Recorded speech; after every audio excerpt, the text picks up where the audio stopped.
आज हमारे साथ नायब सदर Lahore high court bar association मौजूद है, रबिया बाजवा साहबा।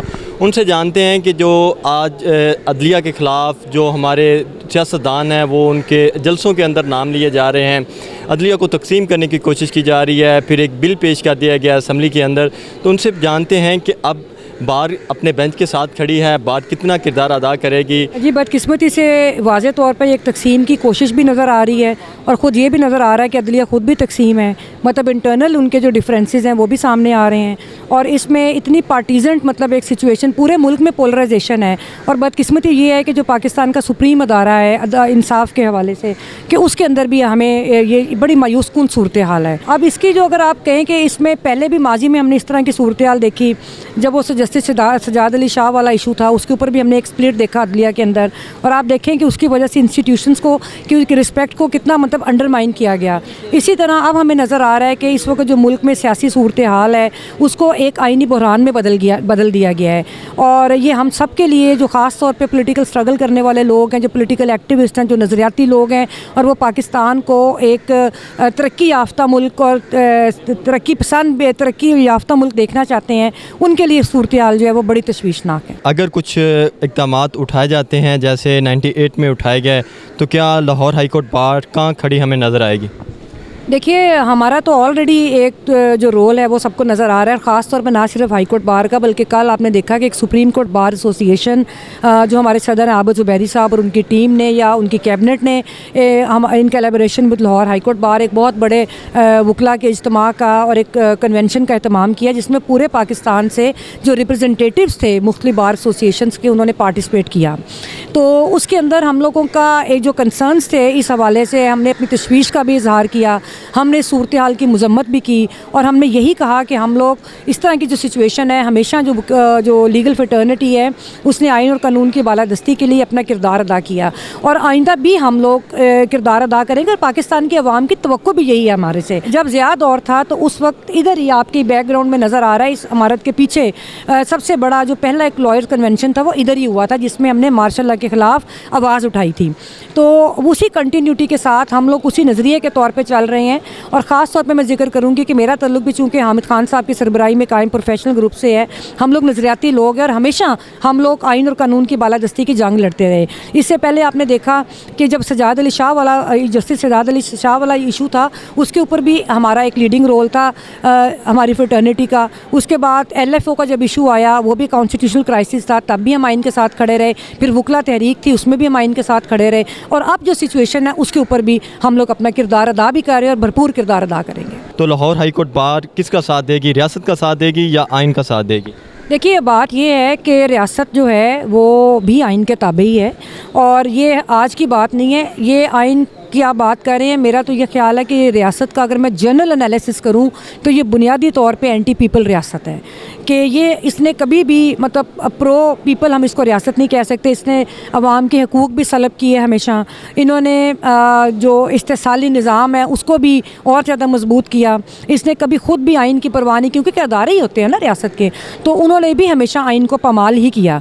तो हम लोग जो हैं वो लीगल फ्रेटर्निटी है और पाकिस्तान के अवाम है, जो पाकिस्तान का आइन है ये उनके साथ एक उनके तहफ़्फ़ुज़ का मायदा है, उनका एक गवर्नेंस का सिस्टम है। और यही वो है कि जो अगर आइन है तो अगर आइन के ऊपर अमलदारी होगी तो वही रियासत है और वही रियासत है वो कामयाब होगी। अगर इस तरह नहीं होता तो रियासत चल ही नहीं सकती। जो हम इस वक्त देख रहे हैं कि एक डिसफंक्शनल गवर्नेंस का सिस्टम है पाकिस्तान के अंदर, पाकिस्तान के अदारे जो हैं वो डिसफंक्शनल हैं। तो इसका एक ही सलूशन है कि वो जो पाकिस्तान का आइन है उसके मुताबिक मुल्क का निज़ाम चलाया जाए। अगर ये होगा तो ये क्राइसिस भी ख़त्म होगा, अगर ये नहीं होगा तो पाकिस्तान का अनफॉर्चुनेटली मुझे बहुत अफसोस के साथ कहना पड़ता है कि पाकिस्तान में हम हालात में बेहतरी नहीं देख। एतजाज़ अहसन साहब हमारे कायद हैं, साबिक सदर सुप्रीम कोर्ट बार हैं और उन्होंने भी हमेशा उनकी बहुत मतलब एक स्ट्रगल है जमहूरियत के लिए।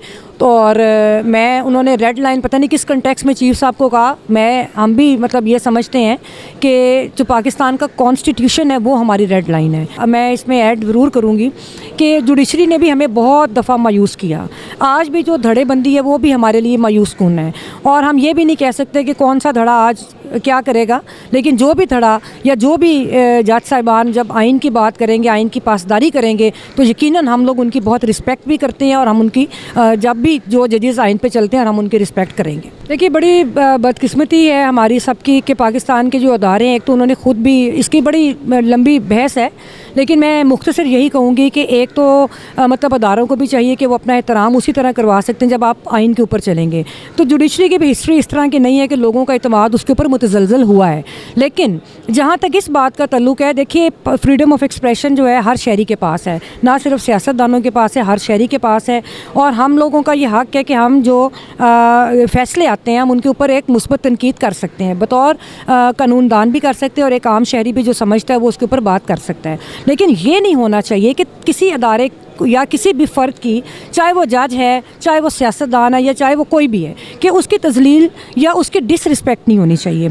इस पे मुझे अफसोस है। लेकिन अगर आप इस तरह की लैंग्वेज इस्तेमाल करते हैं जो कि डेरोगेटरी है, तो वो मैं बतौर पॉलिटिकल एक्टिविस्ट भी समझती हूँ। ना तो हमने अपने पॉलिटिकल एक्टिविज़म के अंदर किसी के भी ख़िलाफ़ इस्तेमाल की, और ना मैं समझती हूँ किसी को भी करनी चाहिए। और ख़ास तौर पर जो लीडर्स होते हैं उनको बड़े मोहतात अंदाज में तनकीद करना उनका हक़ है, लेकिन उनको आइन और कानून के दायरे में रहते हुए वो तनकीद करनी चाहिए।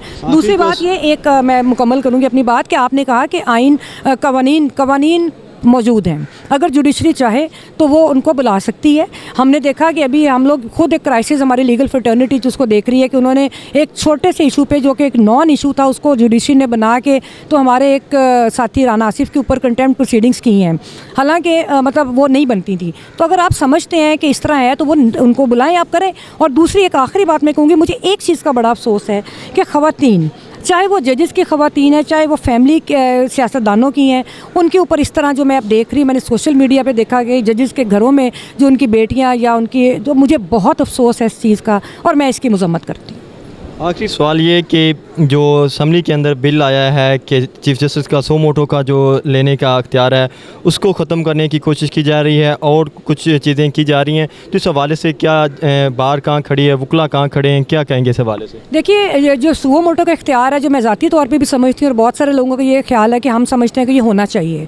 मैंने तो जस्टिस इफ्तिखार चौधरी साहब के दौर में जब देखा तो मैं उनके बहुत सारे जो सो मोटो थे मैं उनसे मुत्तफ़िक भी हूँ, उन लोगों को इंसाफ भी दिया। उसकी वजह ये है कि पाकिस्तान का जुडिशल सिस्टम बहुत महंगा है। दूसरा, आपकी एग्जेक्टिव अमूमन वो लोगों की परवाह नहीं करती है, डिसफंक्शनल, हमें नज़र ही आता है कि उनको आम आवाम के मसाइल से कोई उनको सरोकार नहीं है। तो इस तरह के हालात में अगर पॉजिटिवली उस राइट को सही एक्सरसाइज किया जाए तो वो लोगों की बहुत मदद कर सकता है इस सिस्टम के अंदर जो इंसाफ का निज़ाम है। वकला कम्युनिटी का भी एक मुतालबा था कि सुओ मोटो जो है इख्तियारात उनको रेगुलेट होना चाहिए।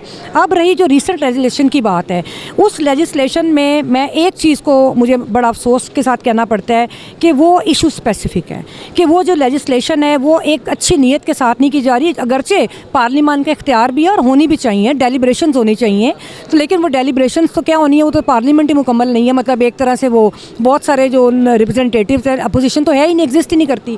तो दूसरी बात ये है कि इसको जो अब इलेक्शन आगे करने की नीयत से उसकी जो लेजिस्लेशन है, मैंने कल भी हमने अपने लॉयर्स कन्वेंशन में बात की थी, वो बात दुरुस्त नहीं है। उसका मुझे अफसोस है क्योंकि जमहूरियत जो है वो लेजिस्लेशन नहीं, वो बुनियादी तौर पे इलेक्शंस होंगे तो मुल्क में जमहूरियत आएगी। और इस वक्त मुल्क में इलेक्शंस हर सूरत फौरी तौर पे इलेक्शंस होने चाहिए। ख़ासतौर पर ये 2 असेंबलीज़ की अगर हम बात करते हैं तो वो इलेक्शंस पहले 3-4 माह लेट हैं, तो वो इलेक्शंस हम उसको डिले करने के लिए ऐसी लेजिस्लेशन जो है उसको मैं तो सपोर्ट नहीं कर सकती।